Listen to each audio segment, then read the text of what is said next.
High, শীতের খুবই common ফুল gladiolus আশা করি সবাই বাগানে অ্যাড করেছো। এই অবধি বাগানের ক্ষেত্রে কী কী যত্ন করেছো বলো তো। আমি তো মাঝে মাঝে একটু একটা চামচ দিয়ে গাছের গোড়ার মাটিগুলো হালকাভাবে খুঁড়ে দিতাম।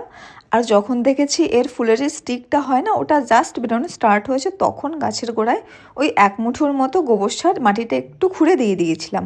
আর এখন দেখো ফুল কিন্তু ফুটবে ফুটবে করছে। ফুলগুলোর কালার যাতে খুব ভালো হয় সেজন্য একটুখানি পটাশ আর একটুখানি এপসাম সল্ট প্রত্যেকটা গাছের গোড়ার মাটি খুঁড়ে দিয়ে দিচ্ছি। যখন পুরো ফুল ফুটবে না তোমাদের দেখাবো তখন। আর আমাদের একটা কামরাঙা গাছ ছিল না, যেটায় অনেকগুলো কামরাঙা ধরেছিল, সেই গাছটায় দেখো কামরাঙাগুলো কত বড় সাইজের হয়েছে আর অনেকগুলোই কিন্তু পেকে গিয়েছে। তো তাই মা আজকে পাকা কামরাঙাগুলো তুলে নিচ্ছে। আর এই কামরাঙাগুলোর টেস্ট যদি তোমরা জিজ্ঞেস করো, ভীষণ মিষ্টি। আমি তো আগে ওই পেয়ারা মাখার দোকান থেকে কামরাঙা কিনে খেয়েছি, বাট এত ভালো খেতে কোথাও পাইনি। ব্যাস, আজকের বাগানের আপডেট এটুকুই। তো চলো তাহলে, টাটা।